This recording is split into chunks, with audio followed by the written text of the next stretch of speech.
Okay, hello and good day to everyone. That is really tuning in here at the Sphere Rocket Podcast Network. Once again, I'm going to be the host for today's episode. My name is Dwayne, and right now we have yet another exciting episode. This time with our lovely clients from Sphere Rocket. And I guess without further ado, I'll just introduce her to you by letting her introduce herself to you. So, Kim, how are you doing today? And tell us, what is the best place to have a vacation with family? I like to go camping with my family in the mountains, either in North Carolina or Tennessee in the US. I see. Any tips? What is like the best go-to camping food that you would like to go for whenever you're out there? The best food? Is that what you said? Yeah, during camps in the mountains. Yeah. Usually foods that are easy, but like it's with all my kids and my grandkids. So each family will plan their menu and then we will make a little extra and share. But usually things that are easy, like, you know, some people might want hamburgers or, something that's easy to make in one pan. Of course, in the morning, like pancakes and bacon and eggs are always really good, and it's amazing to eat out in the open, out with nature and seeing, the birds singing and everything. I miss going on camping, and pretty much not a fan when it rains, but you need to check with the local weather if it's really good. And yeah. And that being said, Kim, so you said you're a fan of camping. So in general, as a realtor, do you prioritize like selling places in the countryside or more in the city? I do both. The area I'm in is more, there's the small towns that are getting ready to really grow, but also lots of like farmland and lakes. So I do some of both, but I really like farmland and lake properties. They're my favorite, but of course, there's lots of city properties to be bought and sold also. There's still business out there, but of course, with your interest, of course, loving to camp as well with the nature and everything, it's no surprise that the countryside is your main, favorite things to sell. Well, yeah. More of that later on. So can you tell us more on how you got into real estate and how long have you been in the business? I used to be a nurse for 30 years and I live in Texas. I moved to Texas to bring my son, who is an athlete. And so I didn't work. I just made sure he got to practices and ate healthy and took him to competitions. That's mom ever. And so then when he was getting ready to graduate high school and I was going to return to work, I decided instead of going into back to nursing, that there's so many people moving to this area, so much growth, that I would do real estate and still help people, just not medically necessarily, right? So yeah, that's how I got an interesting transition. Yeah, and then it is 30 years. Yeah, it's a long. So then I lived in the Dallas Metroplex, and now I live about an hour north of Dallas. Dallas is a huge area with lots of towns around it, right? Now I live about an hour north. And what happened was I kept having to come up here to show properties to people, lake properties or farmland or something. And I got tired of driving back and forth. So I decided to move up here. But I originally got my license in 2018. And before that, when my son was an athlete, I wanted to become a realtor. So I worked as an intern with a couple realtors for a couple years. And that way I learned, what is it that you really do in real estate? So that being said, I guess it's really inspiring to know that it's never too late to learn something new. I mean, even if you're like 30 years into nursing and you're still able to transition, because me personally, if I've been in a certain, I guess not just for me, I speak for a lot of people that, if they've been in a certain kind of work for like a decade or more, they tend to just stay in there. even if they don't love it, they they just do it because it's what they started, and they might be too afraid. It's like another lots of time again for training and everything, Oh, but I know. and now you're here. So 5 years now in the real estate, and how was the beginnings? Basically, I'm sure it's not all smooth sailing. I mean, you've seen Um, the opportunity, lots of businesses, but starting out yeah, in a new career in a new place, how was it? I started out with a small brokerage, and she had lots of leads. So I spent my time learning how to connect with people that were possibly interested in buying or selling.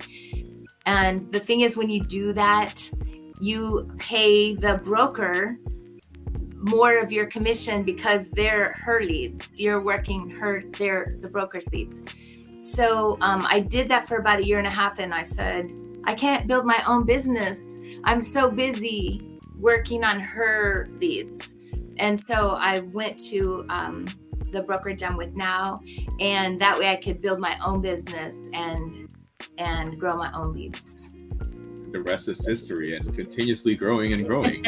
So Right? now you have your own business, you're growing your business. So how is it now? And can you tell us how we were able to grow slowly, starting up from your new brokerage?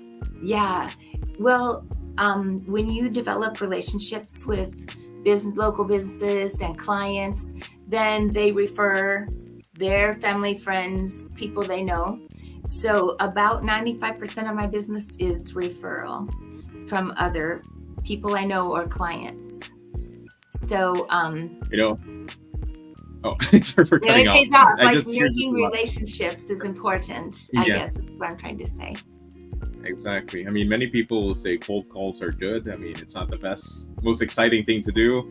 Maybe posting on social media, but I would say, based on the people that I talk to, referrals are the best way to go. So you need to go out of your way to make sure that all of your clients are happy, because chances are, if they're satisfied with your with your help, regardless in which profession you're pursuing, will get referred to other people they know. And of course, what more do other people trust than people they know and trust, like friends and family? So Yeah. 95%, yeah, I guess it's no surprise. That means you've been doing an amazing job your customer with your customers. So that being said, how are you, let's say, are you a one-man agent, or are you do you have help from other people, or how many people are currently in your team? Just one. I'm a one person team. But I have a group with my brokerage that we all support each other. We have each other's backs. We're not trying to steal business from each other. We're trying to help each of us grow to our best, So possibly. pretty much a one-woman army, but you have some other teams that you work with. Yeah, if And I need with backup, I that, have another agent that can back me up and, you know, ooh, that kind of thing like that. you always need, at least some backup, just in case something happens and you wouldn't have time to, to get a customer. It's good to have at least a backup to talk to them.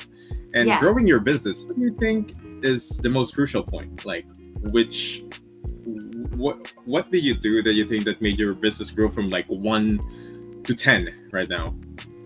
Um, I think staying in contact with people, because if you don't stay in front of them, and in contact with them, then they may run into someone at church or something, and then decide, oh, I'll use you. I like you. I'll use you as my realtor.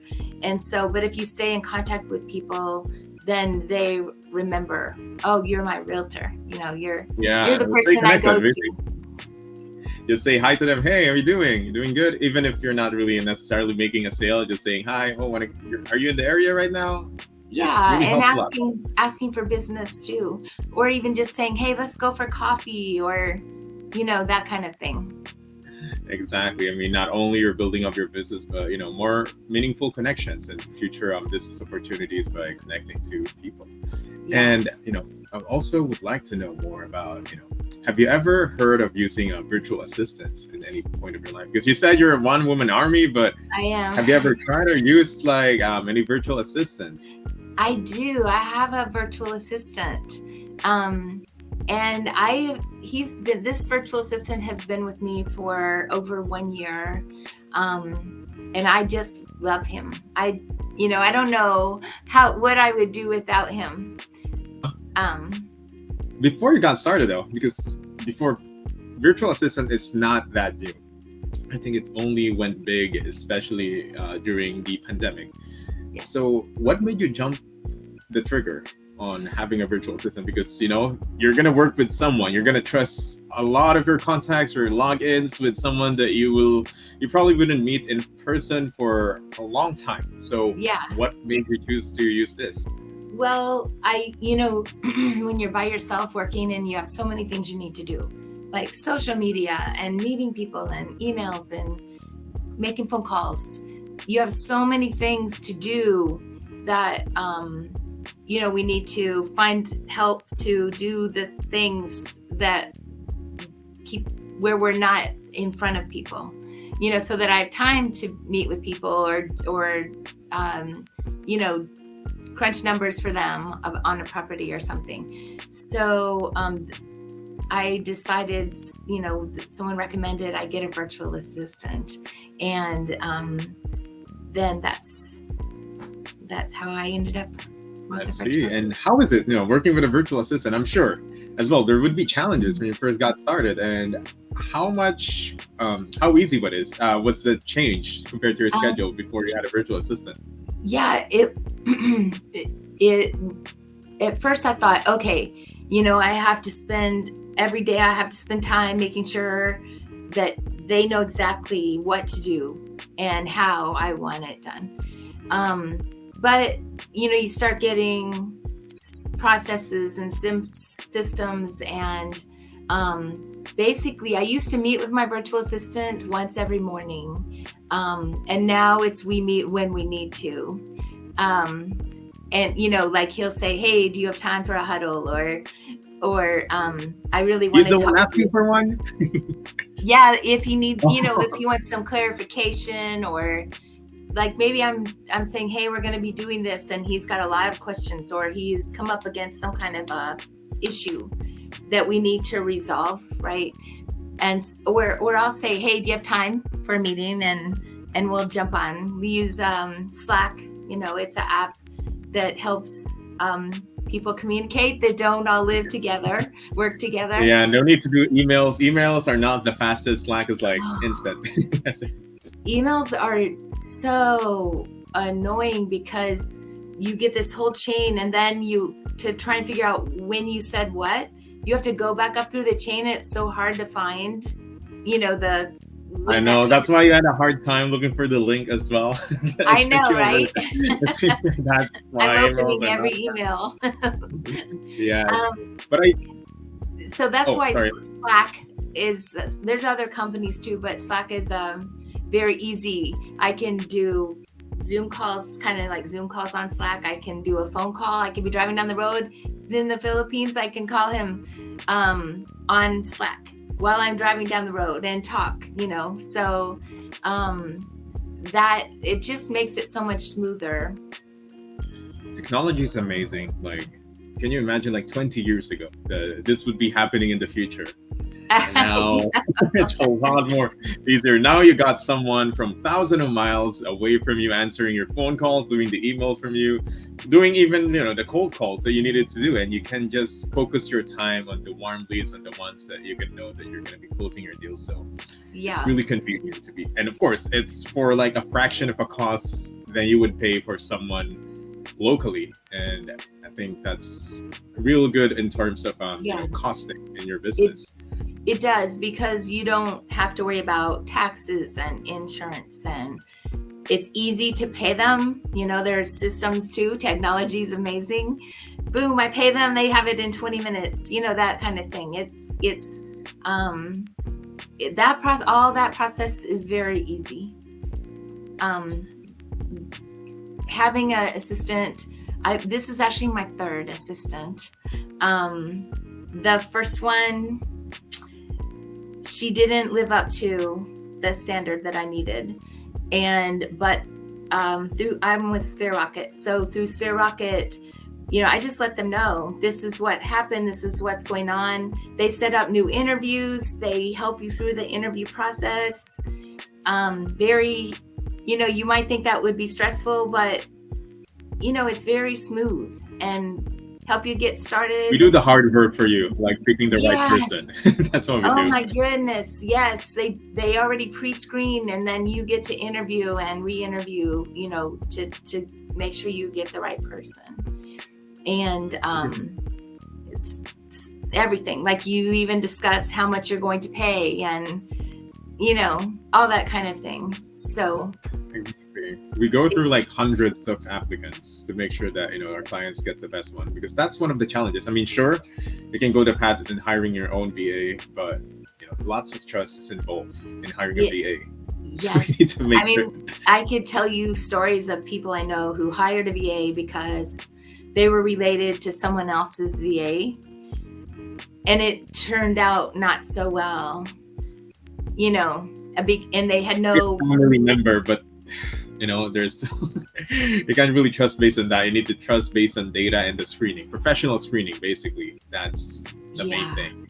yeah, It would end up costing you a lot by trying to save money, not going through anything. But what's also amazing about Spirata, like in your experience, let's say the agent didn't work out at first, we'll give you a new one, and we'll of course get your experience based on your experience and your outputs in the last one to make sure that we get the better person that's more suited for you. And that's what we do, and it's amazing. Hopefully you love our services for you, Kim. I And do. I do. I recommend you to people all the time. of course, and yeah, thanks so much for that. And I would like to ask as well, so this is a bit transition to a different topic. So being in the industry for like 5 years right now, I mean, your last one was in the nursing side of things. So what made you stay in real estate? uh, what made you do what you do? Because it needs to be more than just the money if you're here for like 5 years transitioning from a different, totally different occupation. Yeah, yeah. I like helping people. And so I like, I'm actually introverted, but I, No way. You're talking like this. I am. I'm a talker though. I'm a storyteller. So that helps me. And I find myself, like, let's say I'm in a strange group of people or stuck in a line at the store, and it's really boring and people are annoyed because the line is standing there and nothing you can do. So I just start a conversation with somebody, That doesn't sound and introverted to me, Kim. I know that's because that's my coping mechanism. So one of the things I do for my real estate is I do videos with local business owners, and that way I actually get to know that person and have a really good conversation like you and I are having right now. And then other people get to see that business and that business owner. I have business owners tell me, "Oh, I got this great referral from you." And they tell me the name and I'm like, "I don't know that person." But they used my name It's because they crazy. Yeah. saw the video, and so they used my name and said I referred them. Oh, kindness and the best quality service goes a long way, and it's good that you have that. It just referrals. Like it's just a web of referrals until oh wow, I don't even know them, but you're getting referred by people that you don't know. I know. And It's like okay,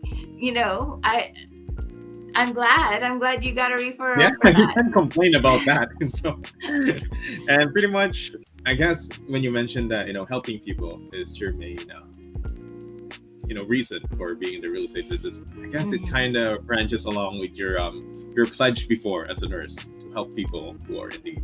So Right. it's amazing that you went to this transition, and I think beyond money, it also feels a lot more better for yourself when you say that, oh, this real estate agent was able to help me get the best deal of my life. Because I remember me being myself, starting out, just getting a work. I wasn't thinking about getting a house or investing in real estate because I know I'm not able to afford it. Right. But I talked to a real estate agent.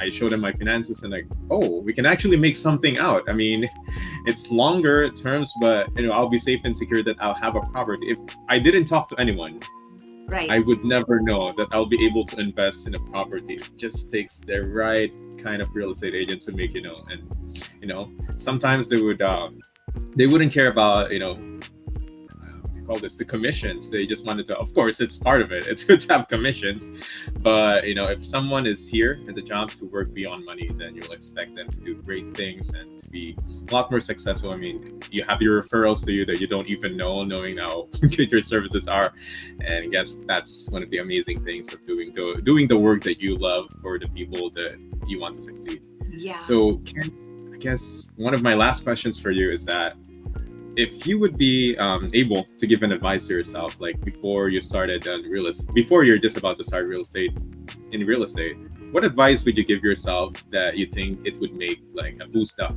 to your career? Oh, let's see.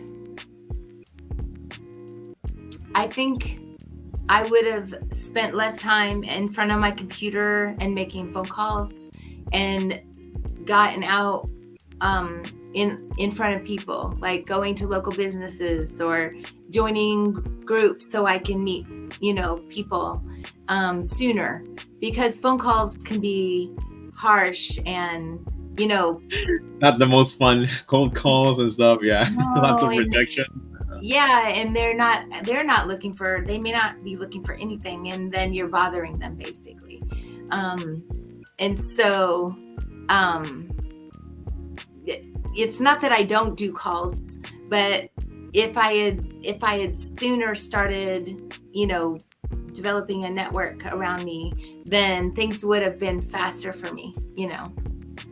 I guess that's my best advice to a new agent is get to know the people in your community.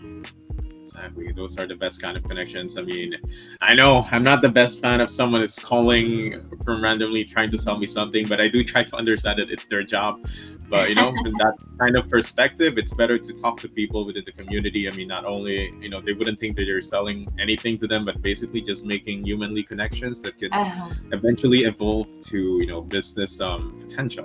So yeah, I guess lots of trials are involved as well before you got to that. And humanly connections are the best way. I mean, 95% of your sales are based on referrals. So I think that speaks a lot on the data on what is the most effective way in terms of marketing. Yeah. So we're just gonna go on with a short commercial break, and afterwards, we're just gonna do the final part of the podcast. So we'll be back after a few seconds. Overwhelmed with work? Well, meet your new partner from Sphere Rocket VA. In just a click, get matched with a virtual assistant who handles all the tedious tasks. No in-person hiring, no extra office gear, just easy online help from our recruitment team. It's like having an extra pair of hands minus the hassle. So ready to relax and see your work done just like magic? Choose Sphere Rocket VA and visit us at www.sphererocketva.com.